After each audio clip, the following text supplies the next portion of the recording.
Bismillahirrahmanirrahim. Assalamualaikum warahmatullahi wabarakatuh. Alhamdulillahi rabbil alamin wal aqibatu lil muttaqin wala udwana illa 'alal zalimin. Asyhadu an la ilaha illallah wahdahu la syarikalah ilahul awwalin wal akhirin qayyumus samawati wal ardhin. وأشهد أن محمدًا عبده ورسوله الصادق الأمين المبعوث رحمة للعالمين صلى الله عليه وعلى آله وأصحابه ومن تبعهم بإحسان إلى يوم الدين وسلم تسليما كثيرا أما بعد معاشر المسلمين والمسلمات rahimani wa rahimakumullah, jamaah yang dirahmati oleh Allah Subhanahu wa taala. Alhamdulillah, tentunya kita memulai dengan memuji Allah Subhanahu wa taala dengan ucapan kita alhamdulillah atas kesempurnaannya dan atas kebaikan-kebaikannya. Kebaikan yang terus Allah berikan kepada hamba-hambanya, maka kewajiban hamba adalah selalu memuji dan bersyukur kepada Allah Subhanahu wa taala. Dan pada malam hari ini kita mendapatkan kebaikan yang sangat besar. Allah mudahkan kita untuk berkumpul di majelis ilmu. Sebagaimana biasa, sambil kita menunggu waktu salat Isya, kita manfaatkan beberapa menit ke depan untuk kita bersama-sama mempelajari agama Allah Subhanahu wa taala. Di samping juga kita berharap untuk mendapatkan keutamaan orang yang menunggu sholat, ya. Karena menunggu sholat saja itu keutamaannya sangat besar. Para malaikat akan terus mendoakan orang yang menunggu sholat, ya. Apakah menunggu sholat setelah adzan, menunggu iqamah, atau setelah sholat dengan sholat berikutnya seperti setelah sholat maghrib hingga Isya nanti. Selama seorang itu belum batal, ya, wudunya, maka malaikat akan terus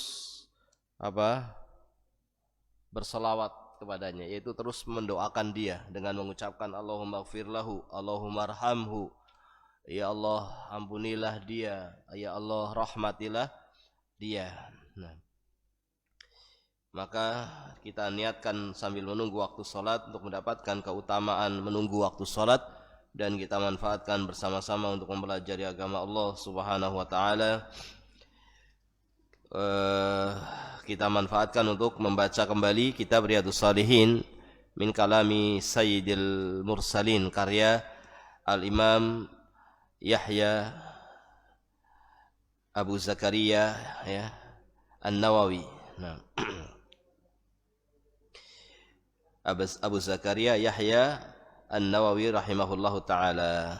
Nah, Yahya ibn Sharaf An-Nawawi rahimahullahu taala.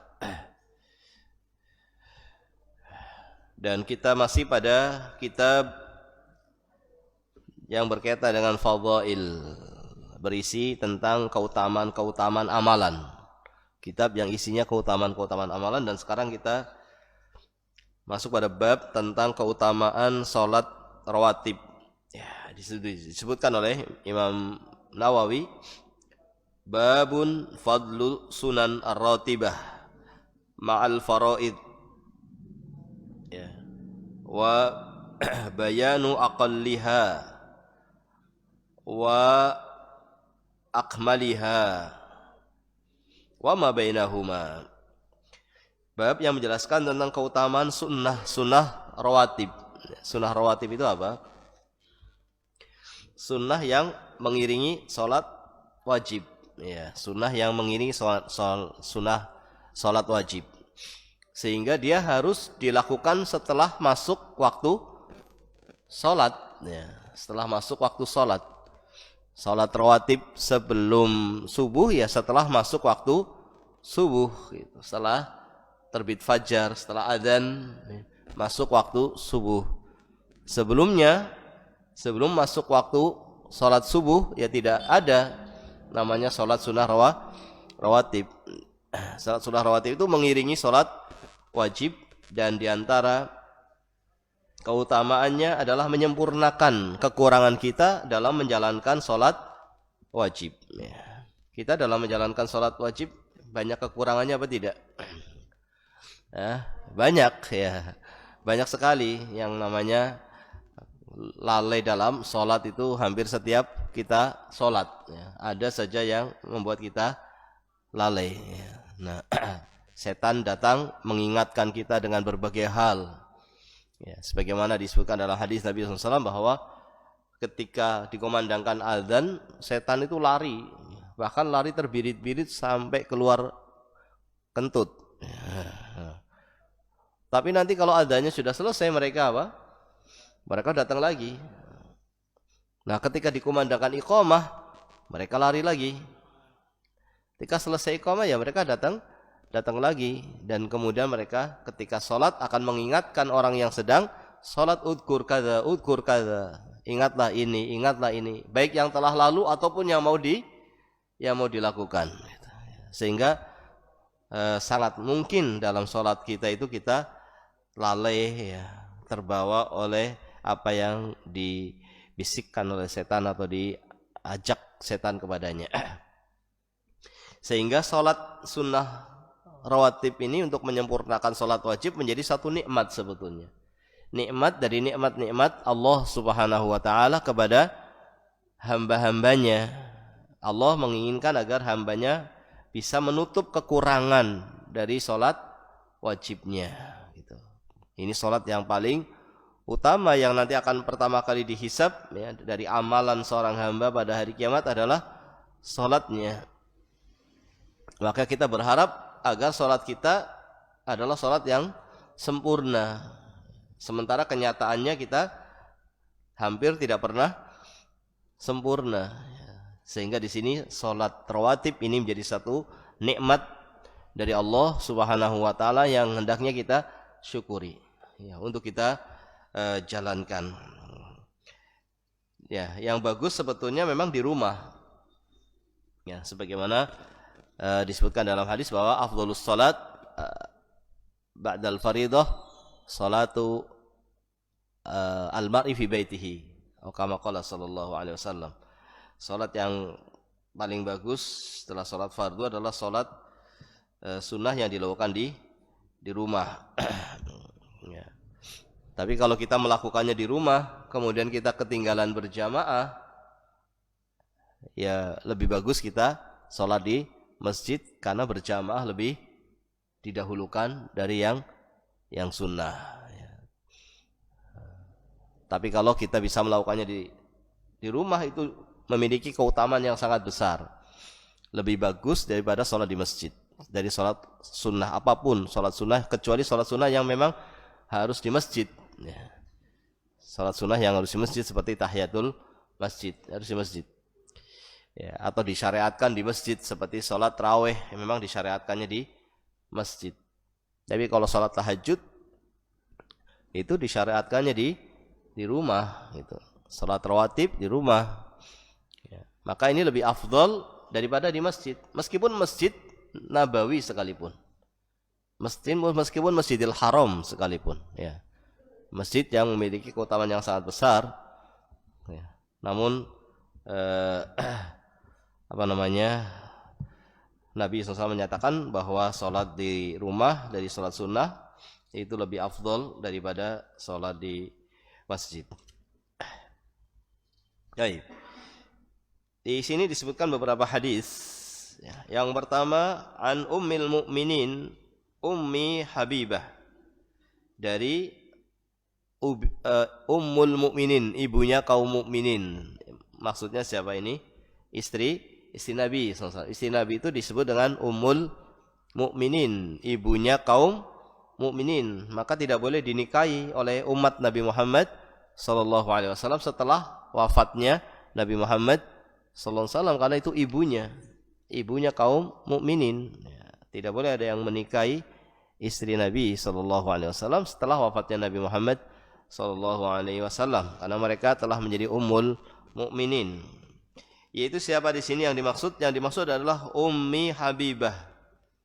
Ummi Habibah. Siapa itu Ummu Habibah? Namanya Ramlah. Ramlata binti Abi Sufyan radhiyallahu taala anha. Semoga Allah meridhoinya. Qalat Ummul Mukminin ini mengatakan, sami'tu Rasulullah sallallahu alaihi wasallam yaqul. Aku mendengar Nabi sallallahu alaihi wasallam bersabda, "Ma min 'abdin muslimin yusalli lillahi ta'ala kulla yawmin sintai asyrata raq'atan tatawwu'an ghayra al-fariḍah illa banallahu lahu baitan fil jannah atau illa buniya lahu baitun fil jannah." Rawahu Muslim. Hadisnya diriwayatkan oleh Imam Muslim. Nabi SAW bersabda sebagaimana diriwayatkan oleh Ummul Mukminin, tidaklah seorang hamba muslim salat karena Allah setiap hari sebanyak 12 rakaat sebagai salat sunnah yang bukan fardu, kecuali Allah akan membangun untuknya nanti istana di surga, atau dalam riwayat yang lainnya kecuali akan dibangun untuk dia istana di surga. Maka tentunya ini mendorong kita untuk tidak meninggalkan. Akan dibangun untuk kita nanti apa? Istana. Ya, istana di surga. Maka siapa yang tidak menginginkan untuk mendapatkan keutamaan ini, yaitu 12 rakaat. Ini yang disebut dengan salat rawatib ini. Ya, tapi dilakukannya setelah masuk waktu salat. Ya. Misalnya sebelum maghrib kok kita sudah sampai ke masjid, sebelum adzan maghrib sudah masuk masjid, sebelum waktu maghrib sudah masuk masjid, itu belum bisa salat rawatib. Kita bisanya salat apa? Tahiyatul masjid. Terus nunggu adzan. Setelah adzan ada enggak rawatib? Sebelum maghrib nggak ada rawatib, ya, nggak ada rawatib. Tapi ada nggak sholat sunnah sebelum maghrib? Ada, karena nanti akan datang hadisnya bahwa di antara dua adzan itu ada 2 rakaat disunahkan sholat sunnah 2 rakaat. Ini antara adzan dan iqamah itu setiap sholat antara adzan dan iqamah itu disunahkan untuk sholat sunnah. Ya. Tapi kalau misalnya sholat subuh, ya, kasusnya sholat subuh, kita masuk masjid sebelum adzan subuh, ya, maka kita tidak bisa sholat rawatib, tapi kita bisa sholat tahiyatul masjid sampai nunggu adzan subuh. Setelah adzan subuh baru kita sholat rawatib. Itu. Tapi kalau kita masuk ke masjid sudah adzan subuh, ya, kita bisa sholat rawatib langsung sekaligus itu tahiyatul masjid. Jadi sebetulnya enggak perlu 4 rakaat. Kita sholat 2 rakaat saja, yaitu sholat rawatib 2 rakaat sebelum subuh, dan itu sekaligus sebagai tahiyatul masjid. Ya. Ini jadi 12 rakaat. Yang pertama 2 rakaat sebelum subuh. Ditambah apa lagi? 2 rakaat apa 4 rakaat? 4 rakaat sebelum duhur. Ya. Ada yang menyebutkan 2, ada yang menyebutkan 4. Yang afdol 4. Tapi ada yang mengatakan 2. Bagaimana ini menggabungkannya? Kalau lagi seger, lagi kuat, ya, maka 4. Kalau lagi capek maka cukup 2 atau 4. Katakanlah 4. Jadi sudah 6. 4 rakaat sebelum duhur menjadi 6 dengan 2 rakaat sebelum subuh. Ditambah lagi 2 rakaat setelah zuhur. Sudah berapa? 8. Kemudian sebelum asar ada apa tidak? Tidak ada. Tidak ada salat rawatib. Bukan tidak ada salat sunnah ya, tapi tidak ada salat rawatib qobliyah asar, enggak ada. Ba'diyah asar juga tidak ada. Yang ada nanti maghrib itu pun setelahnya. Berarti berapa? Setelah maghrib 2 rakaat berarti 10, ya kan? Tadi sudah 8. 2 sebelum subuh, 4 sebelum duhur, jadi 6, 2 rakaat setelah Zuhur jadi 8 ditambah 2 rakaat setelah maghrib jadi 10. Kemudian sebelum isya ada apa tidak? Tidak ada. Tidak ada sebelum isya rawatib, tapi adanya setelah isya. Jadi semuanya ada 12. Ada 12 rakaat. Barang siapa yang menjaga ini maka Allah akan bangun bagi dia nanti di akhirat akan dibangun istana di surga. Nah, wa an Ibnu Umar radhiyallahu anhuma qala, dan dari sahabat Abdullah bin Umar radhiyallahu anhuma qala sallaitu ma'a Rasulillah sallallahu alaihi wasallam, aku salat bersama Rasulullah sallallahu alaihi wasallam rak'atai qabla dhuhri wa rak'ataini qabla dhuhri wa rak'ataini ba'daha wa rak'ataini ba'dal jumu'ah wa rak'ataini ba'dal maghrib wa rak'ataini ba'dal isya, muttafaqun alaih. Di sini sahabat Abdullah bin Umar menyatakan saya salat bersama Nabi SAW. Ini maksudnya wallahu a'lam bishawab, beliau mendapati Nabi salat sebagaimana beliau juga mengikuti Nabi salat. Yaitu apa? 2 rakaat sebelum duhur. Kemudian 2 rakaat setelah duhur. Kemudian 2 rakaat setelah Jumat. Jadi salat Jumat juga ada rawatibnya. Tapi setelahnya, bukan sebelumnya. Sebelumnya tidak ada rawatib. Tapi boleh apa tidak salat sunnah? Boleh. Bahkan sebanyak-banyaknya silahkan. Tapi rawatib tidak ada. Wa rak'atai ba'dal maghrib, 2 rakaat setelah maghrib. Wa rak'atain ba'dal isya, dan 2 rakaat setelah isya. Ini juga rawatib yang disebutkan dalam hadis yang lainnya. Kemudian wa an Abdullah bin Mughaffal, dari Abdullah bin Mughaffal radhiyallahu anhu, qala Rasulullah sallallahu alaihi wasallam, Nabi SAW bersabda, baina kulli adzanaini salatun, di antara 2 adzan itu ada salat. Disunahkan salat sunnah antara 2 adzan. Bahkan Nabi menyebutnya bukan hanya sekali, Nabi mengulang lagi, baina kulli adzanaini salatun. Bahkan bukan hanya 2 kali, bahkan Nabi mengulangi lagi yang ketiga, baina kulli adzanaini salatun. Di antara setiap 2 adzan itu ada salat sunnah. Kemudian Nabi setelah itu mengatakan liman syaa. Setelah mengatakan yang ketiganya, qala fi tsalisah. Setelah mengatakan 3 kali, kemudian Nabi menambahi liman syaa, bagi yang berkehendak. Ya. Karena di sini apa? Di sini bukan rawatib.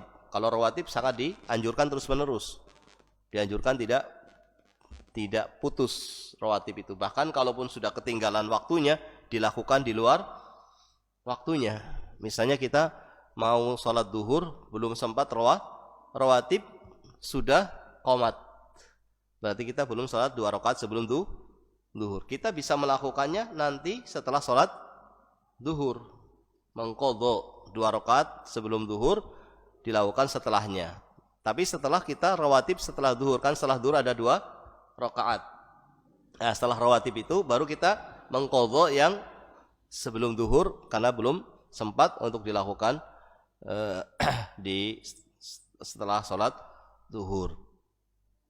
Begitu juga sholat rawatib sebelum subuh. Ya. Kalau kita lupa sebelum subuh atau terlambat, ya, sudah adzan, sudah qomat, dan kita belum 2 rakaat sebelum subuh, maka kita bisa melakukannya setelah subuh. Atau lebih bagus lagi setelah terbit matahari setinggi tombak. Setelah terbit matahari ditambah 1/4 jam. Nah, itu untuk mengqadha 2 rakaat yang belum kita lakukan sebelum subuh. Ini boleh, karena ini sangat ditekankan. Salat rawatib ini kalau bisa tidak ditinggalkan. Tapi yang 2 rakaat sebelum maghrib itu bukan rawatib. 2 rakaat sebelum maghrib, ya 2 rakaat sebelum isya, atau 2 rakaat antara adzan dan iqamah. Ini bukan rawatib, sehingga silahkan bagi yang mau lakukan, ya. Jika tidak juga tidak mengapa, tidak disunahkan untuk selalu dilakukan. Tidak disunahkan untuk selalu dilakukan. Karena Nabi SAW mengatakan liman sya'a, bagi orang yang menghendakinya. Yang dimaksud dengan kalimat di antara 2 azan itu ada salat, itu maksudnya dikatakan di sini oleh Imam Nawawi, al-murad bil adzanaini al-adzan wal iqamah. Adzan dan iqamah gitu. Jadi iqamah itu juga disebut apa?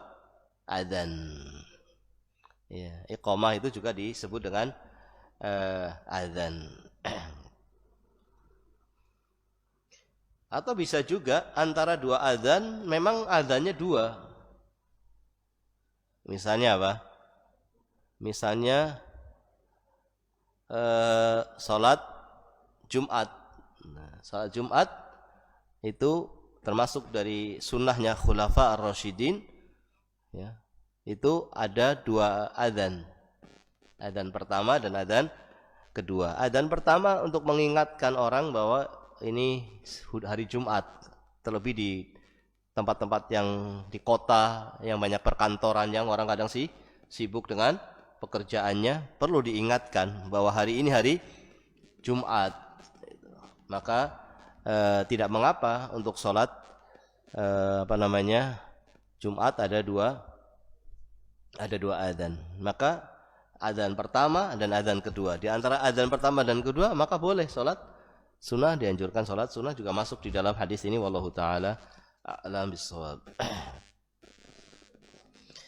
Ya. Cuma pelaksanaannya ya sendiri-sendiri, ya, pelaksanaannya sendiri-sendiri. Kemudian bab berikutnya, babu ta'khidi raq'atai sunnatis subhi. Bab ditekankannya 2 rakaat salat sunnah sebelum subuh.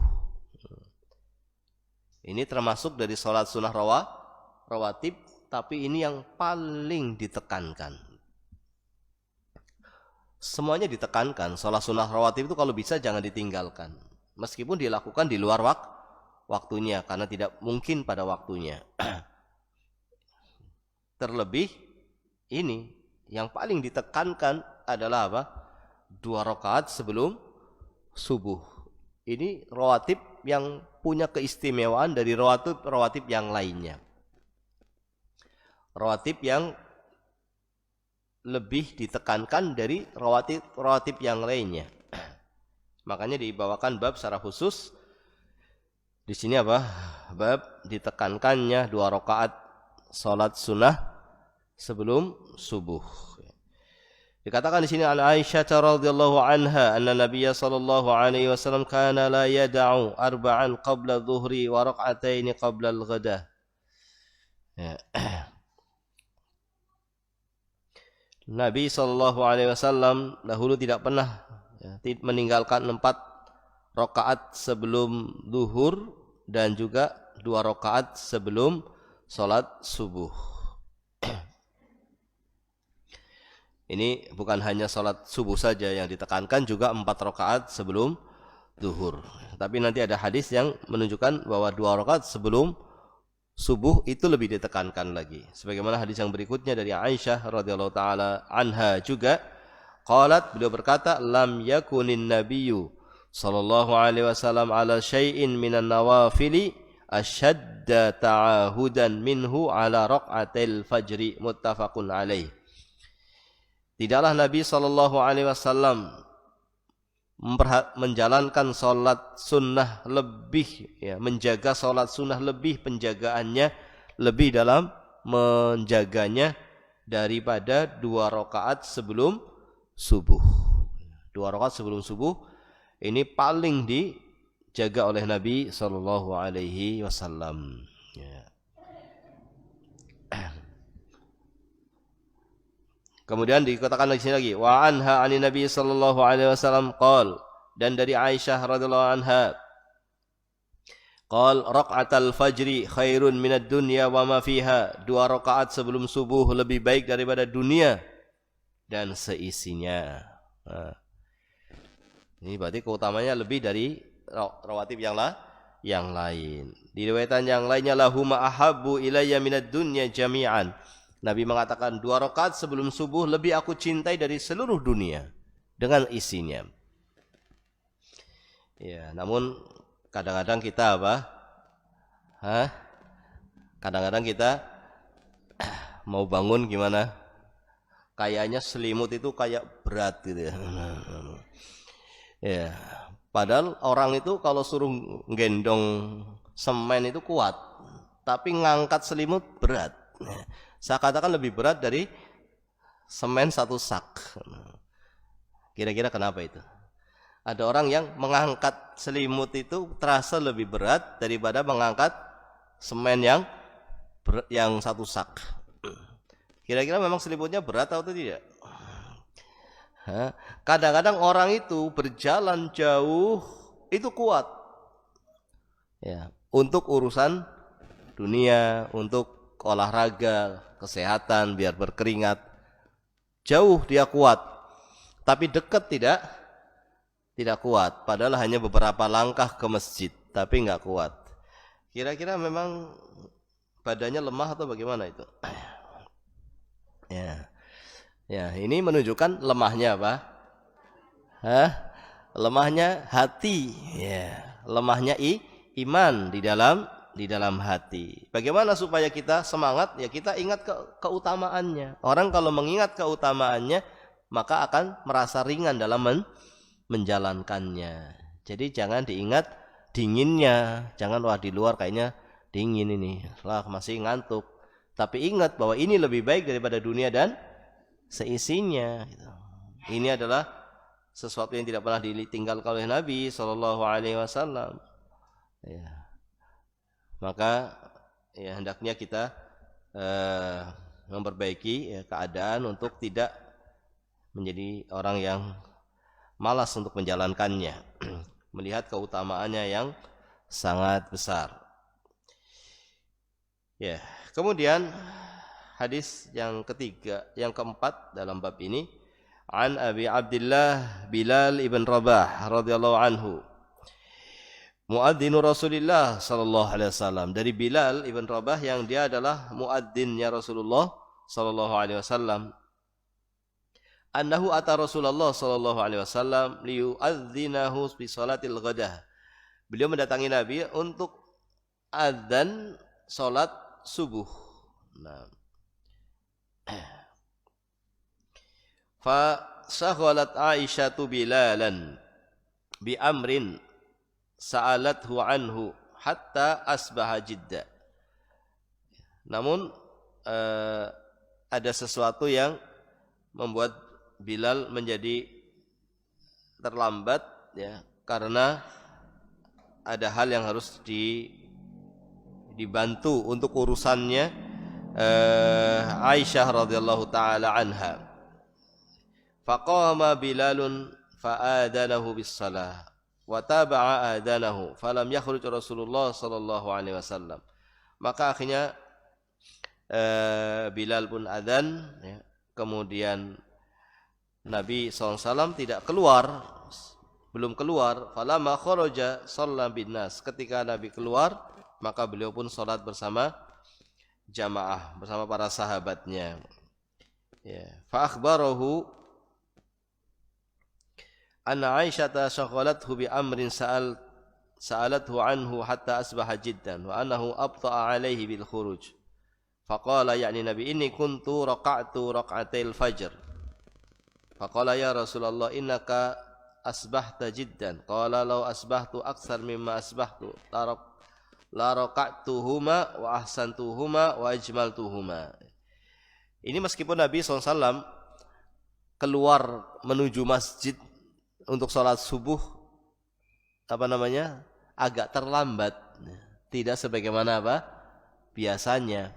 Biasanya sudah keluar, ini sampai beberapa waktu belum keluar, tidak sebagaimana biasanya. Namun beliau menjelaskan bahwa tadi ada hal yang membuat beliau terlambat. Itu ada pertanyaan dari Aisyah radhiyallahu taala anha. Nah,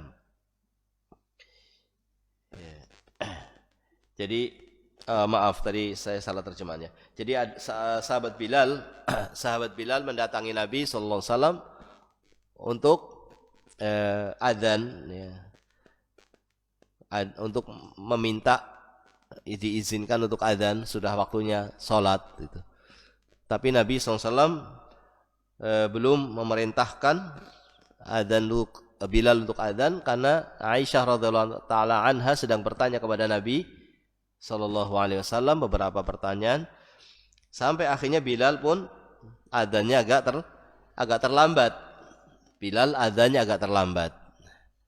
Ya, sehingga sholat subuhnya tidak sebagaimana biasanya, agak siangan dikit, ya. Tapi masih waktu sholat subuh, karena waktu sholat subuh sampai terbit matahari, begitu ya. Dan setelah adzan Bilal adzan pun Nabi tidak langsung keluar, padahal adzannya sudah terlambat. Padahal adzannya itu sudah agak siang, tapi Nabi SAW pun tidak segera keluar. Kenapa? Karena Nabi SAW sholat 2 rakaat dulu sebelum subuh. Kemudian Nabi SAW menyatakan, seandainya subuhnya lebih terlambat lagi, saya tetap akan sholat 2 rakaat dulu sebelum subuh. Seandainya sholat subuhnya itu terlambat lagi karena sesuatu hal harus terlambat, maka tetap saya akan sholat 2 rakaat dulu sebelum sholat subuh. Ini menunjukkan pentingnya 2 rakaat sebelum subuh. Dan dalam sebuah riwayat juga disebutkan apa? Dahulu Nabi SAW karena di dalam perjalanan dan capek ya dalam safarnya, beliau baru bangun itu setelah matahari apa? Terbit. Terbangunkan oleh panasnya terik matahari. Sehingga sholat subuhnya setelah terbit matahari, karena tertidur. Bagaimana ini? Sah apa tidak sholatnya? Ya sah. Memang kalau orang yang tertidur, maka waktu sholatnya setelah bangun. Tapi tertidur itu bukan setiap hari ya. Karena kalau setiap hari bukan tertidur namanya. Tertidur itu ya karena ada sesuatu hal yang membuat dia tidak bangun karena tidak biasanya gitu. Karena ada hal yang harus dia lakukan sampai membuat dia tidurnya terlambat gitu. Nah, tapi kalau tertidur setiap hari ya ini bukan tertidur namanya.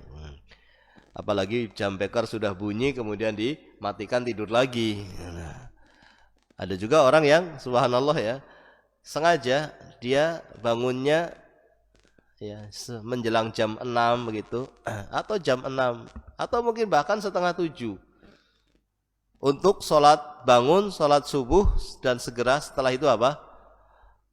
Berangkat kerja. Kenapa dia jam bekernya kok setengah 7 ya, supaya tidak terlambat kerja. Kenapa kok tidak jam 6 ya, nanti kegasikan. Jadi yang dijadikan patokan jam bekernya itu untuk jam kerjanya, bukan jam sholatnya. Jam sholatnya menyesuaikan jam kerjanya. Ini nggak benar. Bagaimana kemudian kerja didahulukan dari sholat? Ya, hendaknya jamnya itu mengikuti waktu sholat, bukan mengikuti jam kerja. Atau dua-duanya, jam sholat iya, jam kerja iya. Tapi kalau kemudian jam sholatnya mengikuti jam kerja, ya nanti sholatnya akan di luar waktu dengan alasan tertidur. Ini bukan tertidur. Tertidur itu ya sekali-kali. Tapi kalau setiap hari, ini bukan tertidur. Jika memang orang itu tertidur, maka tidak dosa.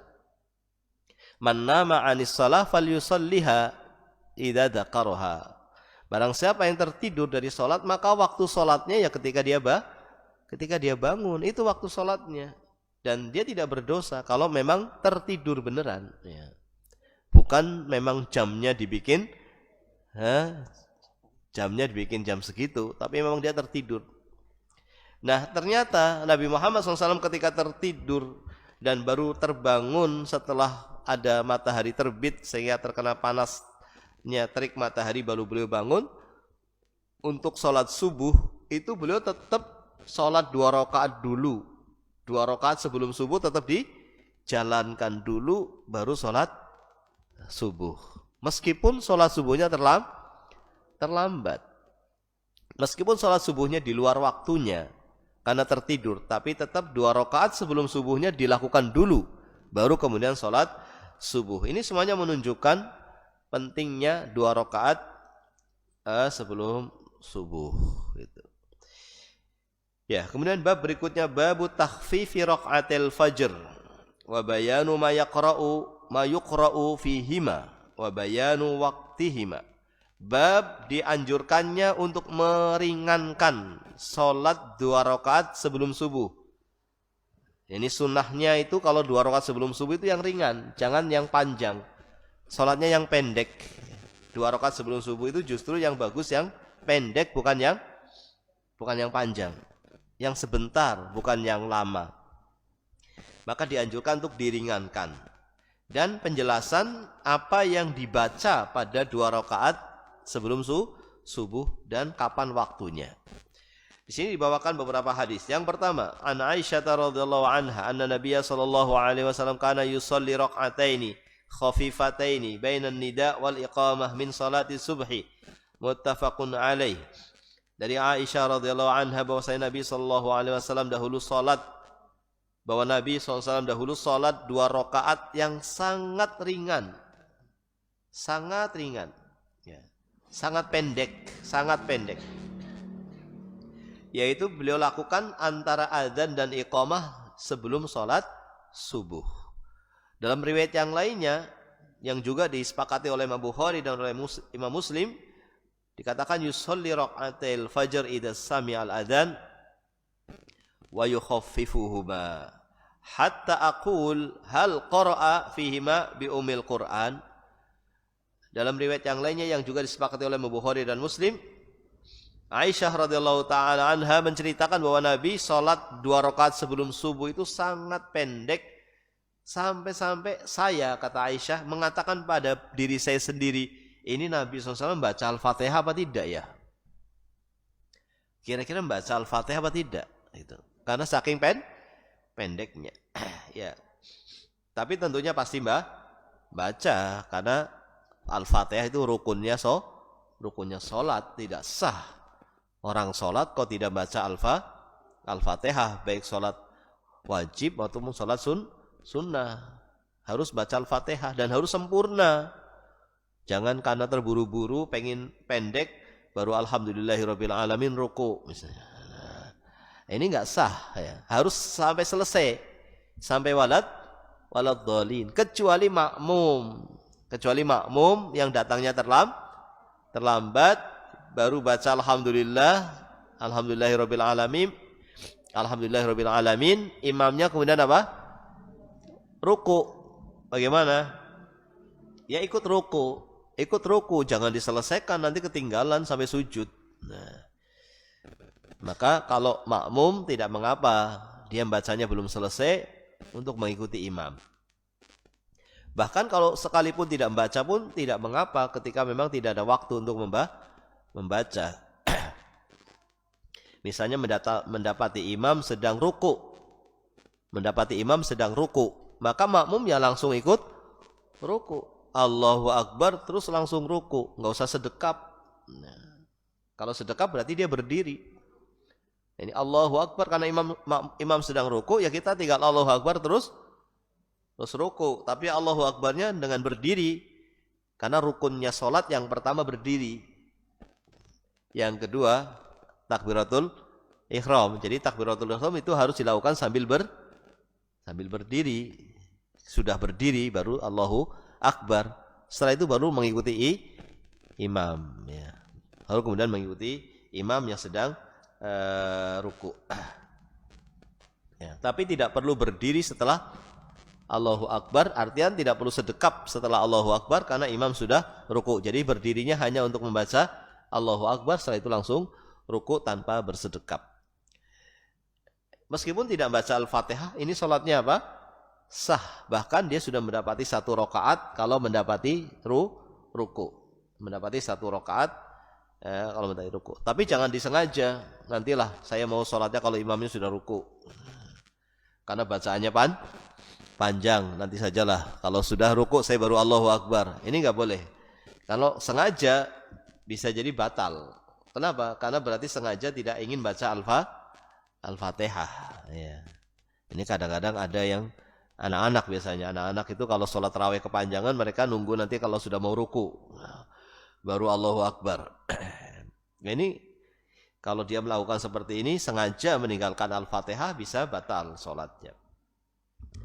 Ya, kemudian wa fi riwayatin li Muslimin kana yusalli ra'atil fajr idza sami'al adzan wa yukhaffifuhuma.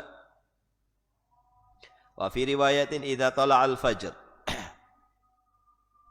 Sama dengan riwayat yang tadi. Kemudian wa an Hafsah radhiyallahu anha anna Rasulullah sallallahu alaihi wasallam kana idza adzana al-muadzin lis-subhi wa bada subhu shalla rak'atain khafifatain. Ya, dan seterusnya hadis-hadis yang berikutnya menjelaskan apa yang dibaca. Yang dibaca itu apa? Dalam sholat 2 rakaat sebelum subuh yang dibaca apa? Qul ya ayyuhal kafirun di rakaat yang pertama setelah Al-Fatihah dan Al-Ikhlas di rakaat yang kedua. Atau yang dibaca adalah qulu amanna billahi wa ma unzila ilaina. Sampai ayat apa? Amanna billahi wa ashhad bi anna muslimun. Dalam riwayat yang lainnya pada rakaat yang kedua dengan ta'alau ila kalimatin sawain bainana wa bainakum. Insyaallah kita sampaikan nanti pada waktunya, sudah masuk waktu Isya. Namun yang jelas di sini 2 rakaat sebelum subuh ada beberapa keistimewaan. Keistimewaannya apa? Keutamaannya disebutkan secara khusus, lebih baik daripada dunia dan seisinya. Keistimewaannya lagi dia dilakukan keduanya dengan ringan, tidak panjang. Berdirinya jangan panjang, justru yang ringan, yang pendek itu yang sunnah, yang panjang itu yang menyelisih sunnah. Ya. Kemudian apa? Ada bacaan khusus. Ada bacaan khusus yang dibaca untuk 2 rakaat ini. Yang berikutnya apa lagi? Nabi SAW tidak pernah meninggalkannya. Nabi tidak pernah meninggalkannya meskipun sholat subuhnya terlambat, tetap didahului dengan 2 rakaat sebelum subuh, baru kemudian sholat subuh. Ini semuanya menunjukkan pentingnya kita untuk menjaga 2 rakaat sebelum subuh. Barangkali ini yang bisa kita pelajari bersama. Wallahu ta'ala a'lam bishawab. Subhanakallahumma bihamdika asyhadu an la ilaha illa anta astaghfiruka wa atubu ilaik. Assalamualaikum warahmatullahi wabarakatuh.